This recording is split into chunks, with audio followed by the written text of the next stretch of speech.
You're listening to the Woman Angler and Adventure podcast, part of the Waypoint Outdoor Collective. We're going out fishing for halibut today in La Jolla. Yep. Yep. Hobie Cat.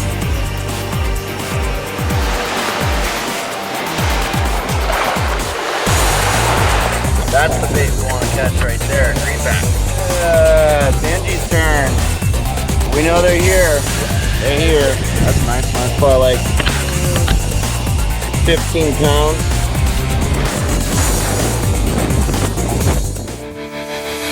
Welcome to the Woman Angler and Adventurer podcast, inspiring real women with a passion for fishing and the outdoors to go get their adventure on. Now, here's your host, Angie Scott and Barb Carey.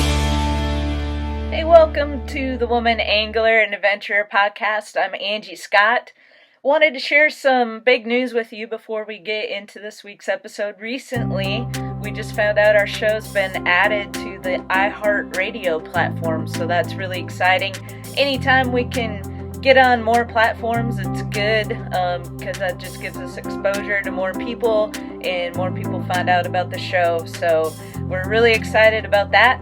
And I hope you had a chance to catch last week's episode where my co-host Barb Carey showed us how to smoke and grill some fish. And we did that one as a video episode. We love to do that whenever we can. So we're doing it again this week. You can check this out on YouTube or on Waypoint TV. So a couple weeks ago, we talked all about fishing from a pontoon. This week, we're going to talk about another great option, especially if you're on a limited budget and you still want to be able to get out on the water and fish. And that's fishing from a kayak. And I know we have a lot of listeners in our Woman Angler and Adventurer Facebook group who are really into kayak fishing. So I recently put a call out to everyone in the group and asked, what are some of the reasons why you love kayak fishing so much? And we got a ton of great responses. Special thanks to everyone who chimed in, and the responses ranged from excitement of hooking into a big one and having it pull you around the lake, the ability to access remote waters and sneak up on fish.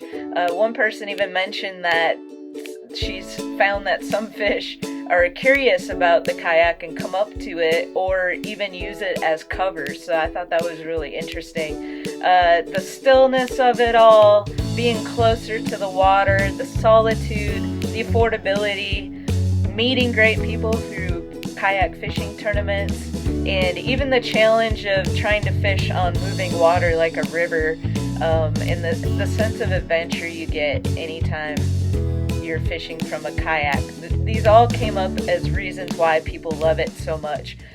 So a few weeks ago, I had the opportunity to visit San Diego for the first time. What a beautiful part of the country. I always wanted to go there, and I was so happy to finally have that opportunity. There's so much to do and see, and we pretty much ran non-stop from the moment we landed, which was on Cinco de Mayo, until we left 6 days later. And we started out with a really nice Sunday brunch at Nob Hill, and then took a walk through Balboa Park. The next day we hit the Point Loma Lighthouse, Coronado Beach. We went to the USS Midway, even caught a Padres game at Petco Park, and we got to check out the bar where they filmed some scenes in Top Gun, which was really cool. We went to Mission Beach, Mount Soledad, got to watch the sea lions and seals in La Jolla, checked out the Birch Aquarium, and we did so much more. Of course, whenever I travel, I'm always looking for ways to tie in fishing experiences, so this trip was no exception. I was fortunate enough to know a guy who's pretty much an expert in that area. Kevin Nakada, a.k.a. the Sea Samurai, had the hookup for me. I met Kevin for the first time at the Association of Great Lake Outdoor Riders Conference in Bismarck, North Dakota this past fall, and he was there representing Hobie Kayaks. That was really my first time getting to see Hobie Kayaks up close and personal, and I have to say I was really impressed by the quality and especially that Mirage Drive system that they have.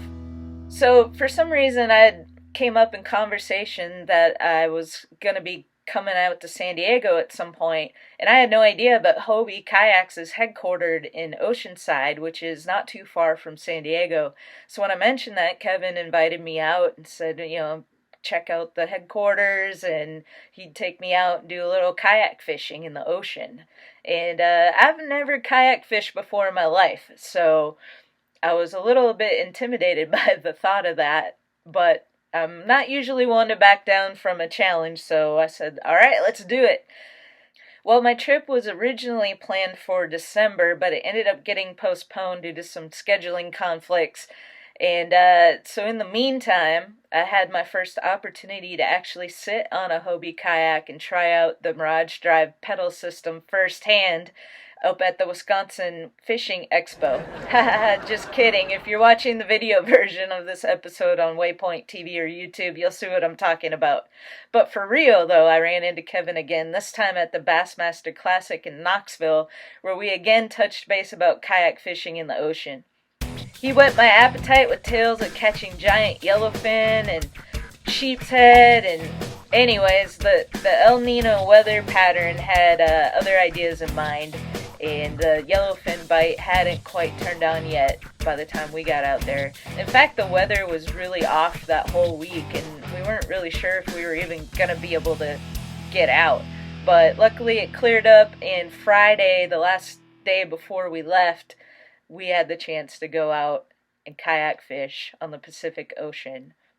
So the day before our kayak fishing adventure, we met up with Kevin at the Hobie Cat World headquarters in Oceanside. He took us on a tour of the facility and told us all about the rich history of this amazing company. I had no idea it started out as a surfboard company in Dana Point, where Hobie Alter would handcraft boards out of balsa wood. He opened his first shop back in 1954, and in 1958 he was the first one to start making foam boards out of polyurethane, began to totally revolutionize the surf industry. In the 60s, he started dabbling in boats, and he invented the Hobie Cat, which was a really fun, easy-to-sail playboat, and is still one of the best-selling twin-hulled catamarans in the world. In 1994, way before kayak fishing was a thing, the Hobie Cat Company introduced their first kayak specifically designed for fishing called the Hobie Float Cat. And in 1997, the Mirage Drive that I mentioned earlier was introduced. In 2001, the Mirage Outback came on the scene. It was super cool getting to see how these kayaks are made firsthand. We weren't able to take photos in that part of the facility, but basically, these kayaks start out as like a bucket of fine powder, whatever color the kayak's going to be, and it just gets poured into these molds and baked in the oven like baking a cake. And once they're pulled out of the oven, and it varies based on the model of the kayak, but it might be an hour, maybe more, and they take it out, they let it cool, they put it on a cooling rack, and then all the little pieces are assembled by hand with care by these workers. It's amazing how many of these they can crank out in a day, yet put such care into each one, and they work extremely hard. It was really cool getting to see what they do up close and personal. That afternoon, Kevin was kind enough to hook us up with some fishing gear so we could go check out some of the spots around San Diego. We only had a few short hours, but we ran from Mission Bay to Crystal Pier, and we hit Sunset Cliffs, and finally landed at Fisherman's Wharf on Shelter Island. Fishing seemed to be a bit slow that day. We only saw a couple anglers pulling in fish off the pier on Shelter Island, but the sights were absolutely beautiful. The fishing pier on Shelter Island was probably one of our favorite spots because there was so much going on. At one point there was a big ship going by, and then there was a helicopter up in the air. The airport was in the background. It was just really fun to have all these different things to look at while we were fishing. If I had more time, I would probably go back and actually really fish Sunset Cliffs. That looked like a great spot. So if you're ever in that area, check that out. So we got up bright and early the next morning to drive up to La Jolla and meet up with Kevin for some kayak fishing. We had no idea what to expect. All we knew is that we were meeting him at La Jolla Beach. Did I mention that I've never fished from a kayak before and we were going to be heading out into the Pacific Ocean fishing for halibut? Let's just say my nerves were up pretty high on our way out to meet him. Not to mention I had flashbacks running through my mind of the only other time I ever kayaked in the ocean. It was actually the Gulf of Mexico. I wiped out on my way out in the surf and on my way back in because I had no idea what I was doing. But once I got out far enough, I looked around and I was suddenly surrounded by hundreds of kind of creepy looking jellyfish. Kind of freaked out and went back in. Anyway, we got out there. Kevin already had the Hobie set up on the beach for us, and he assured us that we had absolutely nothing to worry about. He said, if there was anything to worry about, I'd tell you, but there just isn't. And he said he's probably launched from that spot 1,500 times, and in that time he's only seen like 5 sharks. The majority of which were more of the docile variety, so that made me feel a little bit better. Anyway, after a little bit of instruction on how to operate the Mirage Drive to get us out to the deeper water, I was off. I was impressed with how easy it was to get out, and never once did I have to touch the paddle. I started getting further and further out, and while Kevin was helping Dana launch from the beach, and I looked around, and all of a sudden I noticed there was dolphin and sea lions or seals swimming around me. It was pretty cool, but in the back of my mind I started to wonder what would happen if like one of them accidentally hit my kayak. Anyway, soon I was joined by Dana and Kevin, and I felt a little bit better. We paddled out and out and out. So our first mission was to find the bait and then catch the bait, and we were going after mackerel, Spanish, and the real money, Kevin said, were the greenbacks. It took a bit, but soon Kevin was pulling in 2 at a time, and it was really fun to watch. Before we knew it, we'd paddled out a couple miles out into the Pacific, and there was nothing between us and Hawaii. Dana ended up starting to feel a little queasy and ended up heading back in after our first drift for halibut.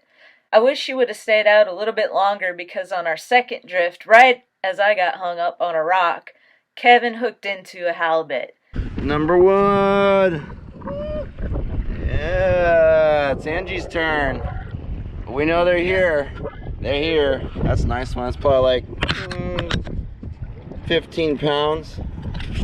It was super exciting. We knew we found them and they were here. Usually where there's one, there's several. And it was awesome once he got that beast in the kayak and watching it flip around. Halibut are such an interesting fish. We got to see some at the Birch Aquarium up close after our adventure. They pretty much just bury themselves in the sand and keep an eye out for food.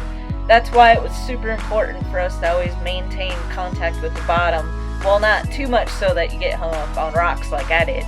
I wondered if maybe after that first hang I was a little too concerned about that and not fishing the bottom as much as I should have been. Every now and then it was cool. I could feel my mackerel getting a little nervous, but I never did get a hookup. I did get cleaned one time there toward the end, and we had a lot of really good drifts. So on our way back in, I trolled with a mackerel out behind me, just in case we might have been able to get a random yellowfin hookup. No such luck, but it was fun knowing that I had the chance.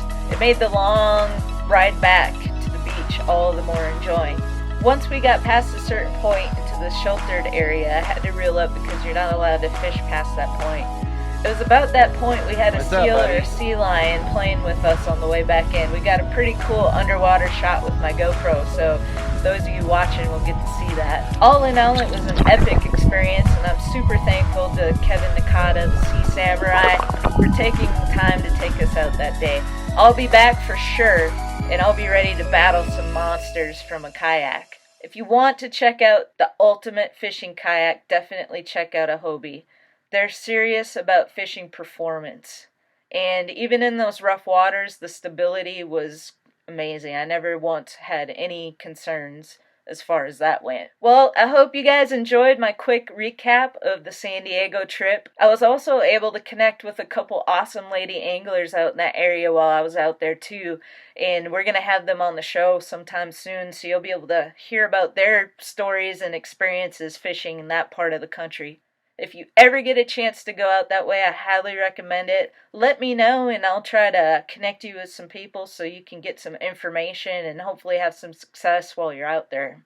Thanks for listening or watching this week's episode of the Woman Angler and Adventure podcast. Stay tuned. We have a really cool series coming up all about taking kids fishing and the importance of that. So I think you're really going to enjoy. Please continue to share these episodes. We really appreciate you and your support. See you next week.